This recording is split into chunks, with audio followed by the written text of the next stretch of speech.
क्या आपने कभी सोचा है कि पैसे के लालच में इंसान कितना नीचे गिर सकता है? यह कहानी उन दो लोगों की है जिन्होंने पैसे के लिए न सिर्फ इंसानों को मारा बल्कि उनकी लाशों का भी सौदा किया, यानी कि उसे बेचा। यह कहानी है 19वीं सदी के स्कॉटलैंड की, जहां विलियम बर्क और विलियम हैरी ने अपने लालच की भूख मिटाने के लिए एक ऐसी काली साजिश रची जिसे जानकर आपकी रूह कांप जाएगी। तो चलिए हम इस कहानी को शुरू करते हैं। उससे पहले अगर आपने मेरे चैनल को सब्सक्राइब नहीं किया है तो सब्सक्राइब कर लीजिए और बेल आइकॉन को भी दबा दीजिए ताकि आपको हमारे और भी वीडियो का नोटिफिकेशन मिल सके। सन 1818 में विलियम बर्क नाम के आदमी की संपत्ति बंटवारे को लेकर अपने ससुर और बीबी से झगड़ा हो गया, जिसके कारण वह घर छोड़कर नीदरलैंड से स्कॉटलैंड आ गया।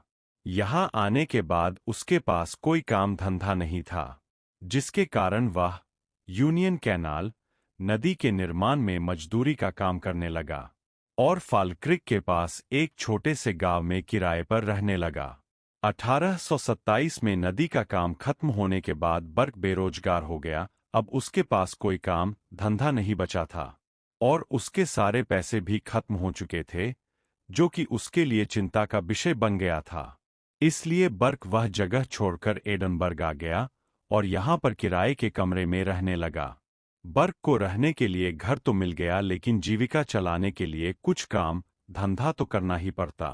तो शुरुआत में वह कपड़े बेचने का काम में लग गया, लेकिन उसमें उसे कोई विशेष लाभ नहीं मिला, जिसके चलते उसने यह काम छोड़कर मोची के काम में अपना हाथ आजमाया।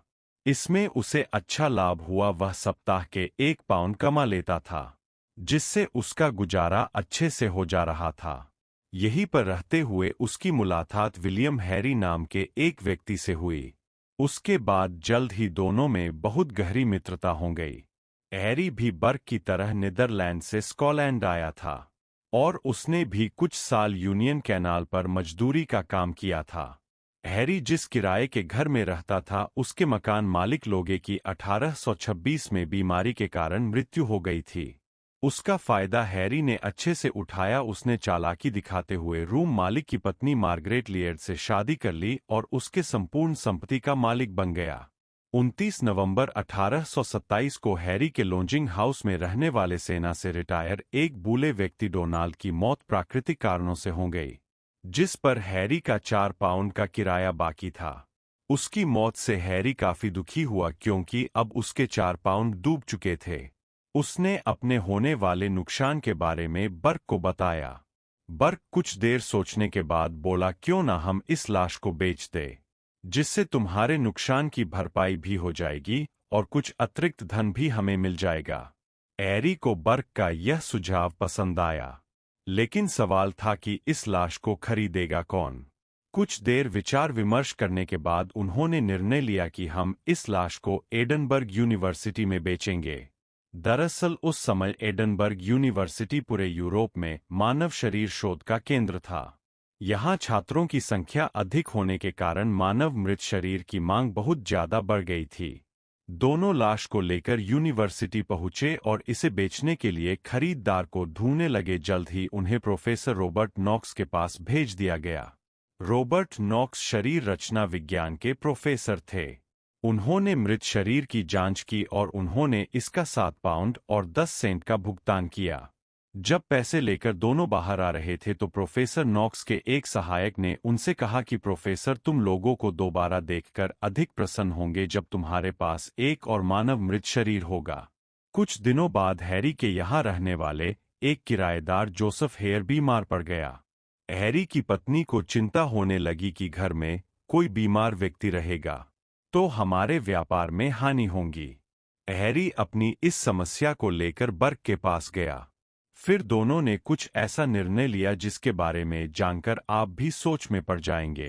कोई पैसे के लिए इतना कैसे गिर सकता है। यह महीना जनवरी का था।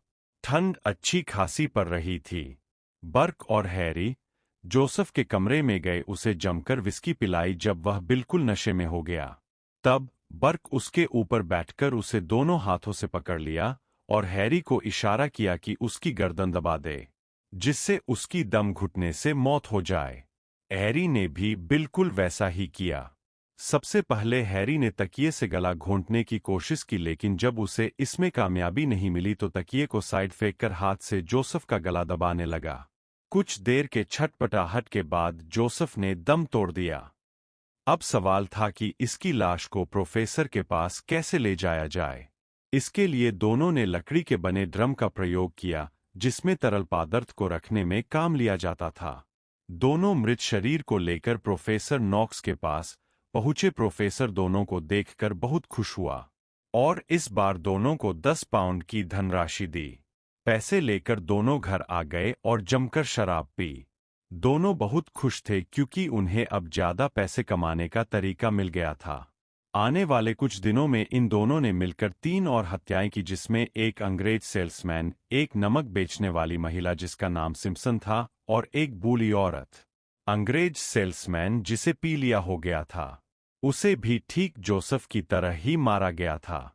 और नमक बेचने वाली महिला को हैरी की पत्नी बहला फुसला कर अपने घर लाई, जहां पर हैरी और बर्क ने मिलकर उसकी हत्या कर दी। सभी लोगों को गला घोंट कर मारा गया था। गला घोंटकर मारने का सबसे बड़ा कारण था कि इससे किसी को शक भी नहीं होगा और प्रोफेसर को अपने परीक्षण के लिए एक साफ सुथरी मृत शरीर मिल जाएगा। इन तीनों मृत शरीर के प्रोफेसर नॉक्स ने 10 पाउंड की रकम चुकाई। उसके कुछ दिन बाद मैरी पैटरसन नाम की महिला की मृत्यु बर्क के साथ शराब पीते हुए प्राकृतिक कारणों से हो गई। दोनों ने मिलकर इसके शरीर को भी प्रोफेसर नॉक्स को बेच दिया। इस मृत शरीर को देखकर प्रोफेसर बहुत प्रभावित हुआ। उसने ऐसी ताजी बॉडी कभी नहीं देखी थी। प्रोफेसर ने इस बॉडी को लगभग 3 महीने तक विस्की में डूबा कर रखा, फिर उस पर अपने परीक्षण किए। उसके बाद बर्क और हैरी द्वारा एक और महिला की हत्या कर दी गई और जब उसे ढूंढने के लिए उसकी बेटी आई तो उसके साथ भी वही हुआ जैसा उसकी मां के साथ हुआ था। कुछ दिन बाद कपड़े बेचने वाली इफी नाम की महिला की भी हत्या की गई। वह शराब पीकर रोड पर पड़ी थी और एक पुलिस वाला उसे घर छोड़ने ले जा रहा था। जिस पर बर्क की नजर पड़ गई, उसने पुलिस वाले को बताया कि मैं इस महिला को जानता हूं। आप परेशान ना हो, मैं इसे इसके घर छोड़ दूंगा। बर्क ने उसे घर छोड़ने के बजाय हैरी के घर लाया और वहीं पर दोनों ने मिलकर उसकी हत्या कर दी। उसके बाद इन दोनों ने मिलकर जून के महीने में अपने किराएदार एक बूढ़ी औरत और उसके गूंगे पोते की हत्या तब कर दी जब बूढ़ी औरत बिस्तर में सोई थी और उसका पोता रसोई में आग सेक रहा था। सबसे पहले दोनों ने मिलकर बूढ़ी औरत का गला दबाकर हत्या किया और फिर रसोई में आग सेक रहे उसके पोते को घसीटकर उसी कमरे में ले गए जहां पर उसकी दादी की हत्या की गई थी और फिर उसका भी वही हाल किया जो उसकी दादी के साथ हुआ था। इन दोनों की लाश को पहले चाय के ड्रम में रखने की कोशिश की गई, लेकिन ड्रम छोटा होने के कारण दोनों की बॉडी इसमें पूरी तरह फिट नहीं हो पाई। तो दोनों ने मिलकर तेल के बड़े खाली ड्रम का जुगाड़ किया और बॉडी को उसमें रखकर ढक्कन से बंद कर दिया। बर्क के पास घोड़ा गाड़ी था। दोनों ने मिलकर ड्रम को उस पर लादकर प्रोफेसर से मिलने चल दिए, लेकिन भार ज्यादा होने के कारण घोड़ा रास्ते में ही रुक गया। बर्क गुस्से से आग बबूला हो गया और उसने चाबुक से घोड़े पर कई वार किए, लेकिन घोड़ा टस से मस नहीं हुआ। हारकर बर्क ने हाथगाड़ी वाले एक कूली को बुलाया और उसकी मदद से बॉडी को प्रोफेसर के पास पहुंचाया, लेकिन वह घोड़े की हरकत से इतना ज्यादा गुस्से में था कि घर पहुंचते ही घोड़े को गोली मार दी, जिससे उसकी मौके पर ही मौत हो गई। बर्क और हैरी मिलकर अब तक कई हत्याएं कर चुके थे। उनके अंतिम 2 हत्याओं में एक 18 वर्षीय भिखारी जेम्स विल्सन और एक आयरिश महिला थी जिसका नाम मार्गरेट डोचेटी था। जेम्स विल्सन एक जाना-माना शख्स था। वह एक टांग से विकलांग था और कुछ मानसिक रूप से कमजोर भी। नवंबर के महीने में हैरी उसे बहला फुसलाकर अपने घर पर लाया, जहां बर्क और हैरी उसे एक कमरे में ले गए और फिर हैरी की पत्नी मार्गरेट ने बाहर से दरवाजा बंद कर दिया। विल्सन को विस्की पिलाई गई, लेकिन उसे विस्की पसंद नहीं आई, इसलिए उसने थोड़ी ही पी। उसके बाद दोनों ने मिलकर उस पर हमला कर दिया। कुछ देर के उठापटक के बाद बर्क और हैरी कामयाब हुए।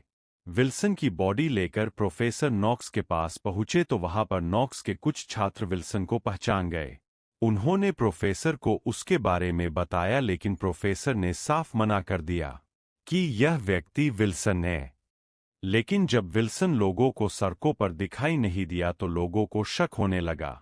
मौके की नजाकत को प्रोफेसर नॉक्स भाप गए और उन्होंने विल्सन के पैर और सर को धड़ से अलग कर दिया ताकि कोई उसकी पहचान ना कर सके।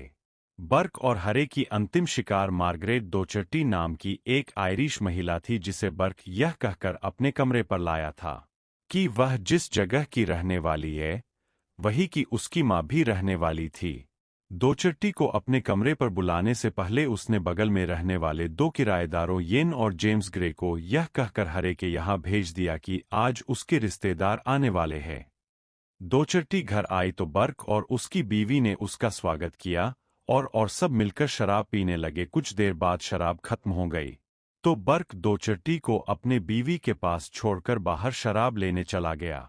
वास्तव में वह शराब लेने नहीं गया था, बल्कि वह हरे को बुलाने गया था। हरे के आने के बाद दोनों ने मिलकर उसकी हत्या कर दी और उसकी लाश को बेड के नीचे छिपा दिया। अगले दिन जब येन और ग्रे कमरे पर आए तो बर्क और उसकी पत्नी उस कमरे में उन्हें जाने से रोक रहे थे जहां उन्होंने लाश को छुपा रखा था। जब उन्हें कुछ शक हुआ तो जबरदस्ती कमरे में दाखिल हुए और बेड के नीचे उन्हें लाश मिल गई। जब दोनों पुलिस के पास जाने लगे तो उन्हें 10 पाउंड का लालच दिया गया, लेकिन इस रिश्वत को ठुकरा कर दोनों पुलिस के पास पहुंचे और पूरी बात बताई। पुलिस जब जांच के लिए आई तो उससे पहले ही बर्क और हरे ने डोचर्टी की लाश को वहां से हटा दिया था, लेकिन पुलिस के हाथ डोचर्टी का खून से लिपटा कपड़ा मिल गया।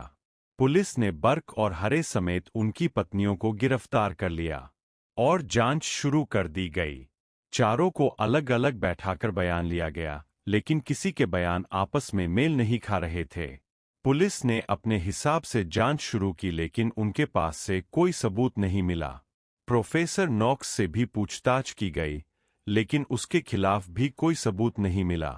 डोचर्टी के मिले कपड़े के आधार पर बर्क को दोषी ठहराया गया और हरे, जिसके खिलाफ कोई सीधे सबूत नहीं मिले, वह सरकारी गवाह बन गया और उसकी सजा कम कर दी गई, लेकिन बर्क को फांसी की सजा सुनाई गई।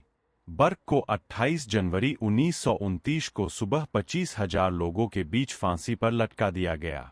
तो यह थी बर्क और हरे की काली कहानी, जिन्होंने लालच की आग में न जाने कितनी मासूम जिंदगियों को खत्म कर दिया। ये कहानी हमें याद दिलाती है कि पैसा कभी इंसानियत से बढ़कर नहीं हो सकता। अगर इस कहानी से आपके मन में कोई सवाल है तो हमें कमेंट्स में जरूर बताएं।